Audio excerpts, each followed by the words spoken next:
ఒక మంచి మాట నాకు చాలా ఇష్టం బైబిల్. ఆయన నలిగిన వారి ప్రాణమును అలక్ష్యం చేయడండి.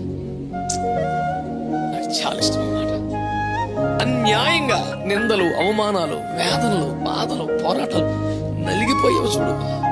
నీకు ఇంకే స్పెషల్ క్వాలిటీ అక్కర్లేదు బిడ్డ. నీ నలిగిన నీ జీవితమే దేవుని నిర్లక్ష్యం చేయలేడు. ఆయన స్వభావం అది కాదు. లైట్ తీసుకెళ్ళాడు, పక్క నుంచి బైపాస్ అయ్యి వెళ్ళిపోయి నలిగిపోతున్నావుగా. నిద్ర లేని రాత్రులు గడిపావుగా. నువ్వు చేసిన నేరం కాదు, నువ్వు చేసుకున్న పాపం కాదు, నీకు వచ్చిన శ్రమ లాంటిది, నీకు వచ్చిన కష్టం లాంటిది, నీ కుటుంబ పరిస్థితి లాంటిది. అయినా విశ్వాసం వదులుకోలేదు, ప్రభువును వదులుకోలేదు. నీవే నలిగిపోయావు. ప్రభువును వదిలిపెట్టి లోకంలోకి వెళ్ళవు. ప్రభువును సంతోషపరిచే స్థాయికి రాలేకపోతున్నావు. నలిగిపోతున్నావు నువ్వు. నా యేసయ్య స్వభావం తెలుసా? ఆయన నలిగిన వారి ప్రాణమును అలక్ష్యం చేయలేడు.